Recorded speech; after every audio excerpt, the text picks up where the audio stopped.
The drawings were simple, almost childish, little figures, drawn with thin lines, their arms raised, their legs bent, as if they were dancing.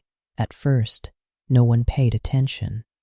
They appeared quietly, on scraps of paper, on doors, on walls, always in silence.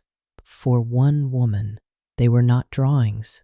They were a message she refused to read aloud, because she already knew what it meant.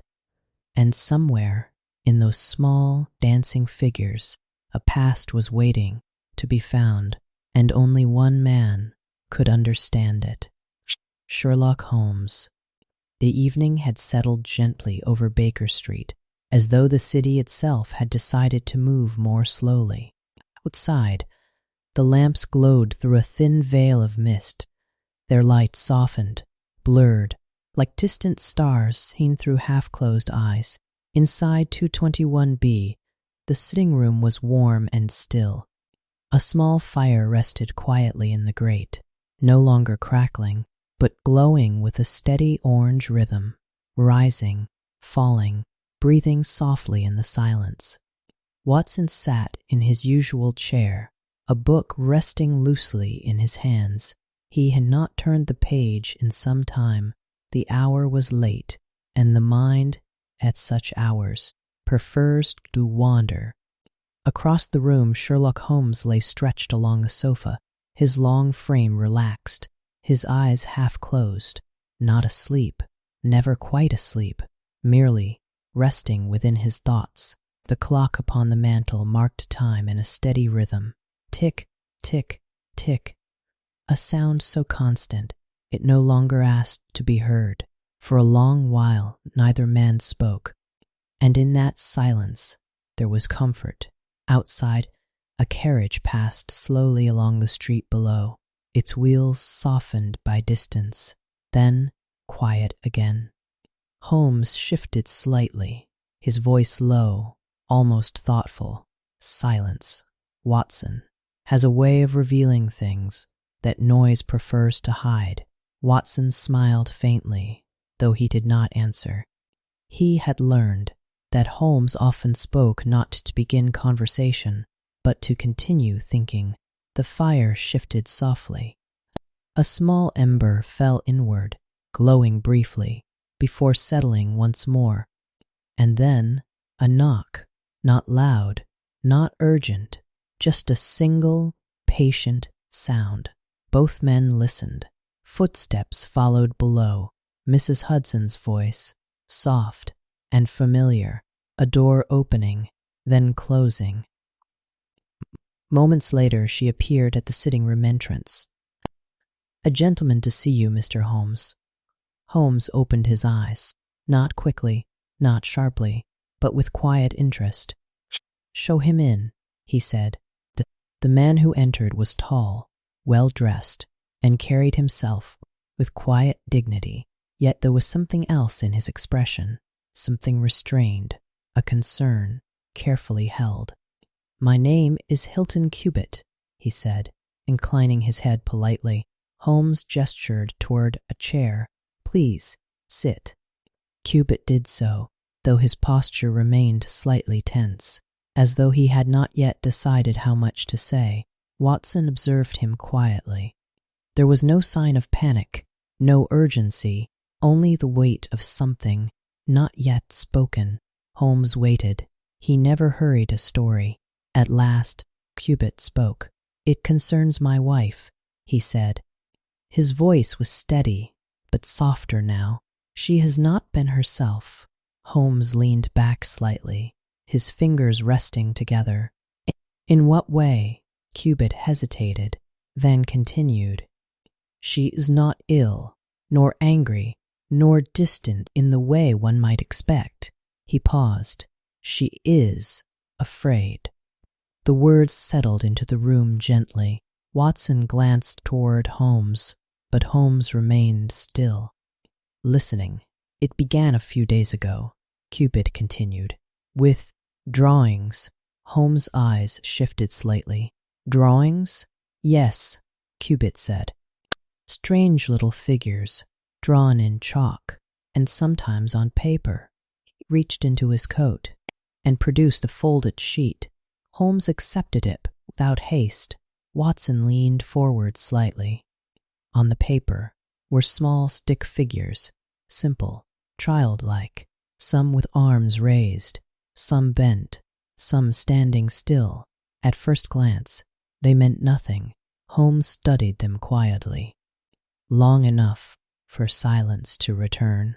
They appear almost playful, Watson said gently. Yes, Cubitt replied. That was my first thought. He gave a small, uncertain smile. But my wife did not think so. Holmes glanced up. How did she react? Cubitt's expression changed. She grew pale, he said, not suddenly, but as though something long forgotten had returned. He looked down briefly. She would not explain. Watson felt a subtle shift in the room, not tension, but depth. And yet, Holmes said softly, you have brought them here. Cubitt nodded. I asked her, he said, only once. He paused. She begged me not to ask again. The fire shifted. The clock continued its steady rhythm. Tick, tick. Holmes leaned back, the paper still in his hand. These drawings, he said quietly, are not drawings. Cubitt looked up. They are messages. The room fell still once more. Not with fear, but with understanding. Watson felt it too. Something simple had become something else, something hidden. And the person who left them, Holmes continued gently, wishes to be understood. Cubitt exhaled slowly. That is what I feared. Holmes folded the paper carefully and placed it beside him. Outside, the fog pressed softly against the windows. Inside, the fire glowed steadily, and somewhere, within those small dancing figures, a story had begun, one that had waited, quietly, to be read. The morning came slowly to Baker Street. Light filtered through the curtains, soft, pale, unhurried, touching the edges of the room as though it did not wish to disturb the quiet.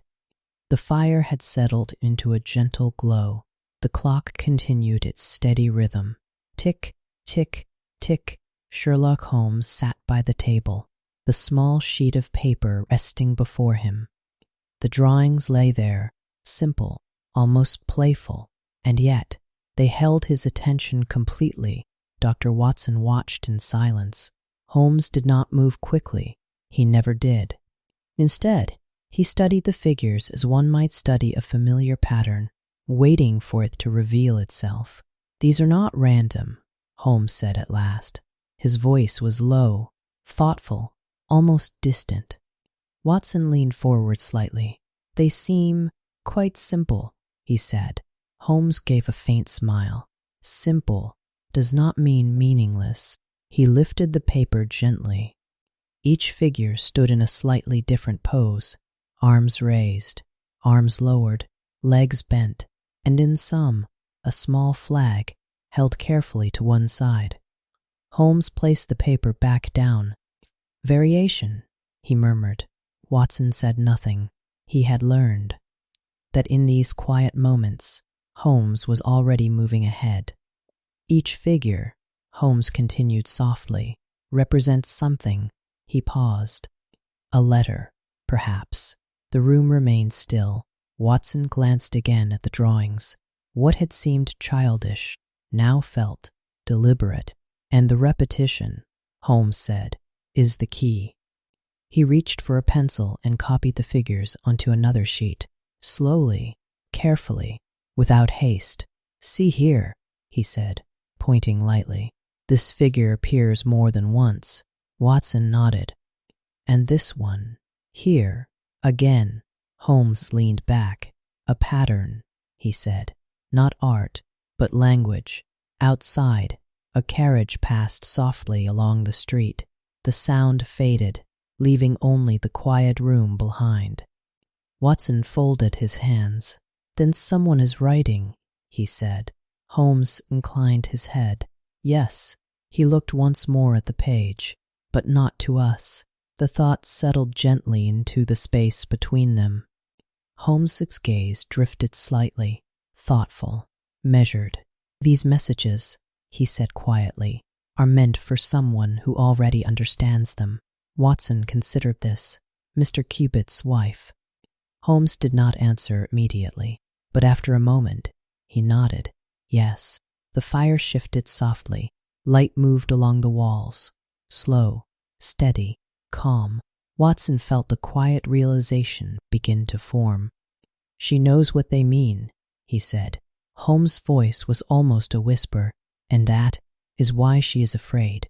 The clock continued its gentle rhythm. Tick, tick. Holmes folded the paper once more. Carefully, deliberately. "This is only the beginning," he said. Not with urgency, but with certainty.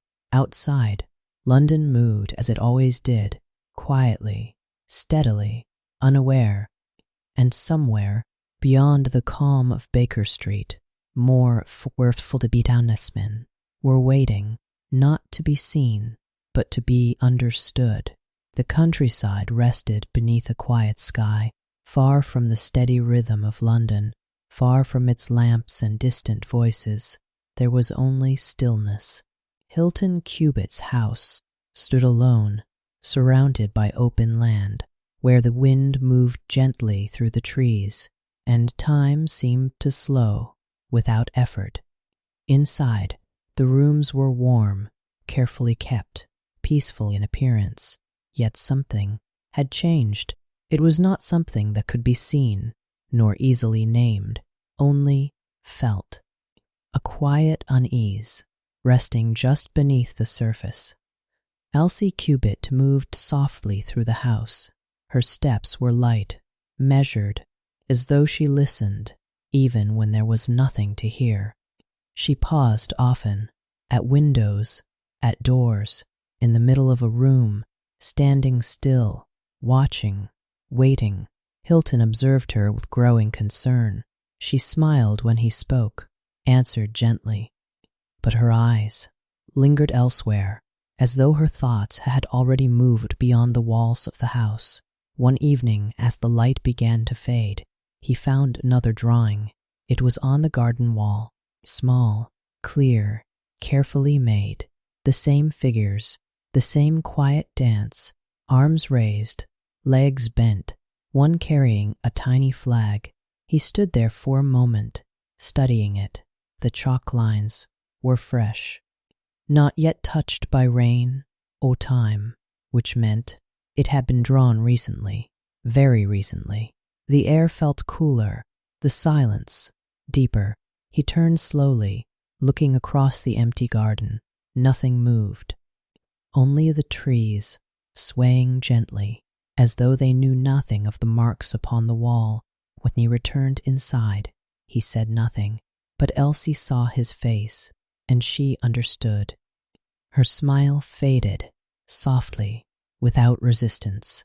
For a long moment, she stood still. Then she turned away, walking toward the window.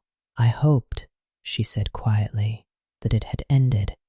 Hilton stepped closer. "You know what this means," he said gently. She did not answer. Her hand rested lightly against the glass. Outside, the evening settled, calm, unchanged. "They are only drawings," he said, but even as he spoke, the words felt uncertain. Elsie closed her eyes briefly. "They are not just drawings," she whispered. The room fell still once more. No fear, no panic, only a quiet understanding that something had returned, something patient, something that had waited.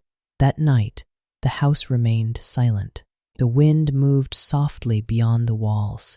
The floorboards settled. The doors remained closed, and the darkness rested calmly in every corner.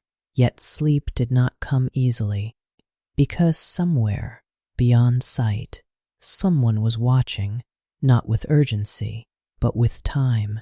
And outside, in the quiet garden, the dancing men remained, still and waiting.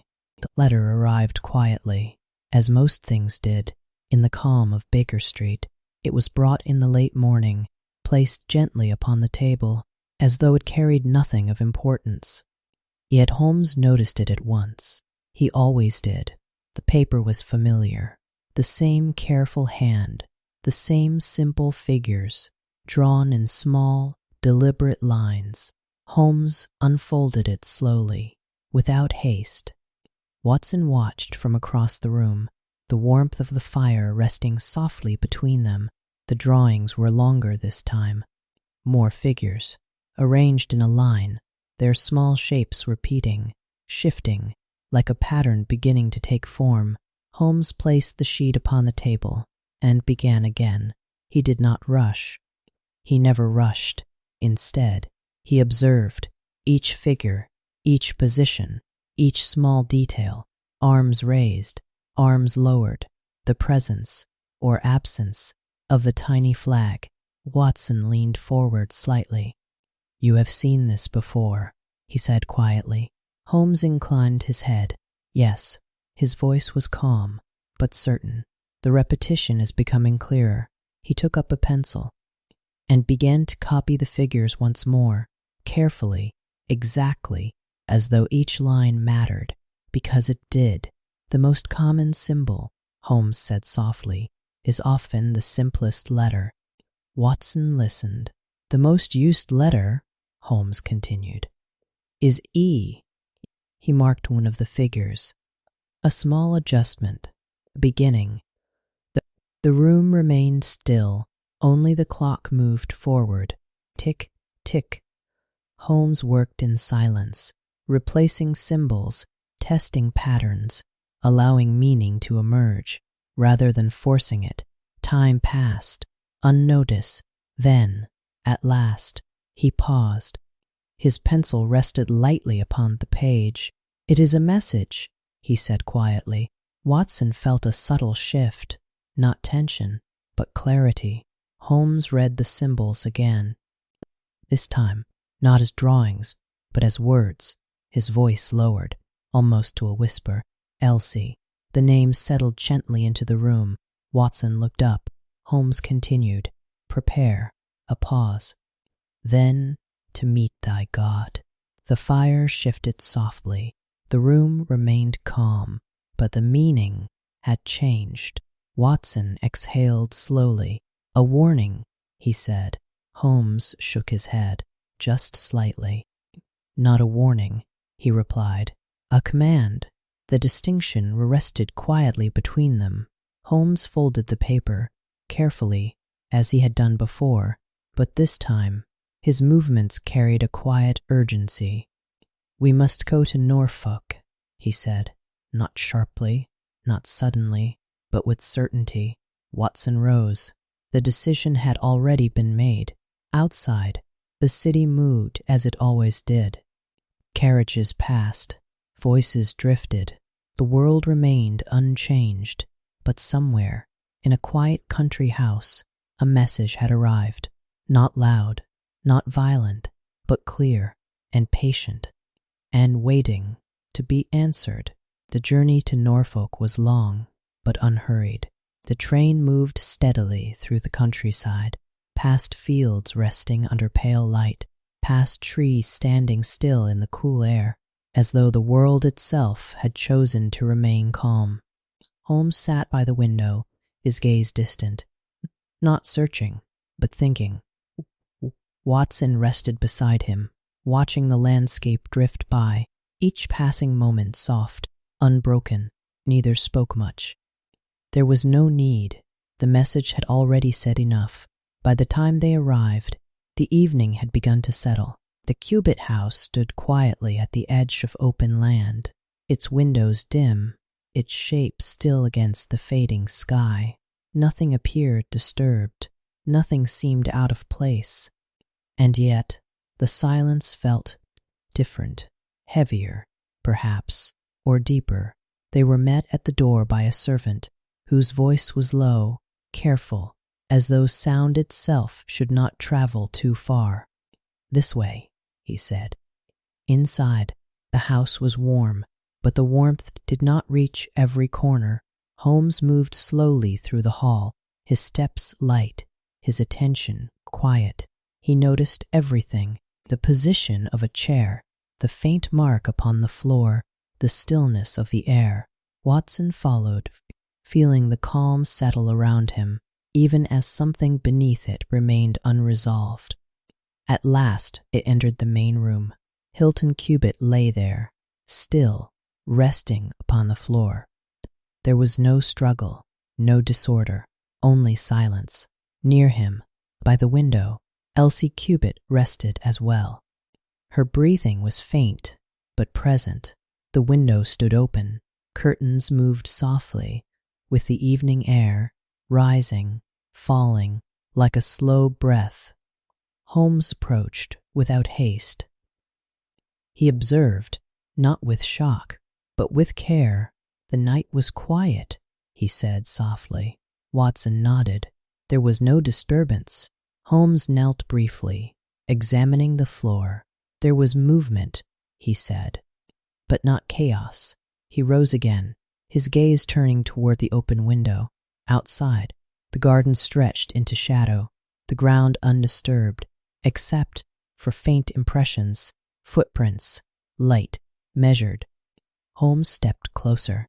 "They came from outside," he said. Watson followed his gaze, and left the same way. Holmes inclined his head. Yes, the air moved gently through the room, carrying with it a quiet understanding. This had not been sudden, not uncontrolled, but something that had arrived and completed its purpose. Holmes turned slightly, his expression thoughtful. "This was not the beginning," he said. Watson understood. "No," he replied quietly. "It was the ending." The room settled once more into stillness. Outside, the last light faded from the sky, and somewhere, beyond the quiet of the house, a story long carried had reached its final moment, not with noise, not with chaos, but with silence. The night had passed. Morning arrived quietly, as it always did, soft light touching the edges of the house, filling the rooms. Without asking anything in return, the stillness remained. But it had changed.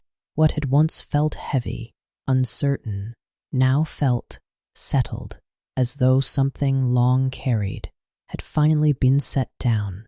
Sherlock Holmes stood by the window. The garden lay calm beneath the pale sky, the marks of the night already beginning to fade. Watson moved quietly behind him. "The message," he said softly. "It brought all of this." Holmes inclined his head. Yes, his voice was gentle, measured, but the message was not the cause. Watson looked toward him. "It was the past," Holmes continued, "returning as it often does, not with haste, but with patience." On the table beside him lay the paper. The small figures remained, frozen in their silent dance. Holmes regarded them for a moment. Then he spoke. "The code was simple," he said. "Each figure, a letter." Watson stepped closer. "And the message?" Holmes looked down at the page. "It was a name," he said. "A call, repeated many times." Watson understood. "Elsie." Holmes nodded. "Yes."